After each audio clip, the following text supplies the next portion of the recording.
This is all the same individual. From here to here to here.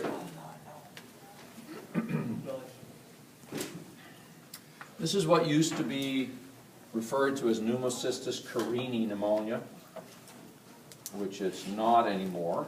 It's an improper term they've discovered. That it's now referred to as pneumocystis jirovecii pneumonia. Dr. Bordini may have talked about that, did he? No. J-I-R-O, I think it's V-E-C-C-I, jirovecii pneumonia, which is an opportunistic infection, pneumocystis. Healthy people don't get pneumocystis jirovecii pneumonias, people that are immunocompromised. AIDS patients, this has been one of the main killers of AIDS patients for decades.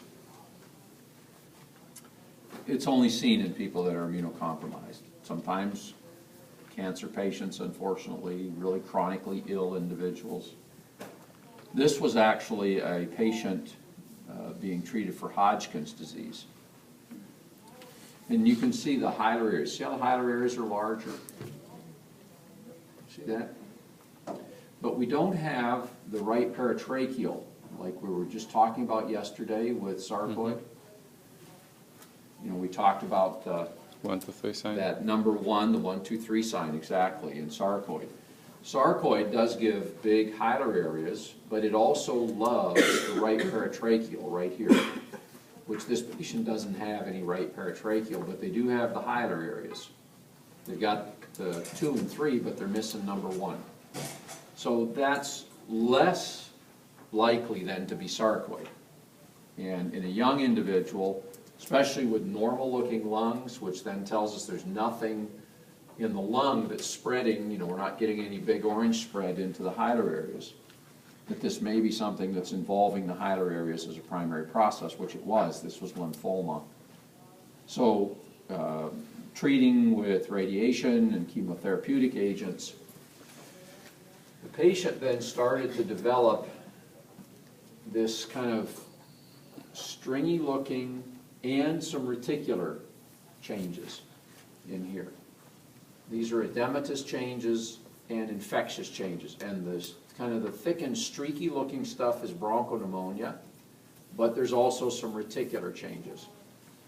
And it's in the basal areas. And this was the early stages of today what would be called pneumocystis jirovecii pneumonia.